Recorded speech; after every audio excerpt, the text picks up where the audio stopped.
Neurodiversity is the concept that issues like ADHD, dyslexia, autism, these are naturally occurring neurological variants, perhaps even part of our human evolution. They are gifts. This is a unique perspective that we have been granted as a society, and rather than recognize these things as a disadvantage, we need to move forward capitalizing on neurodiversity, understanding the gifts that the neurodiverse have to offer, recognizing where we can improve ourselves as educators, as teachers, as parents, as caregivers, how we can transform the way we teach, the way we grow young people, so that they don't walk into environments feeling as though their differences and their diversity is not accepted, is something that's a negative thing, where we recognize those differences as gifts, where we recognize those differences as possible solutions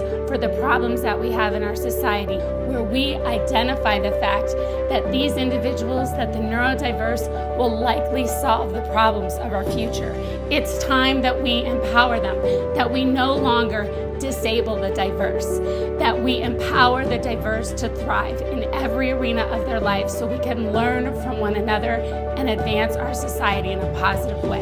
I'm Renee Rosales, founder and CEO of Theara, and at Theara, we will light the way for you. We are going to build the Neurodiverse Collective, and we are going to lead you to a brighter tomorrow.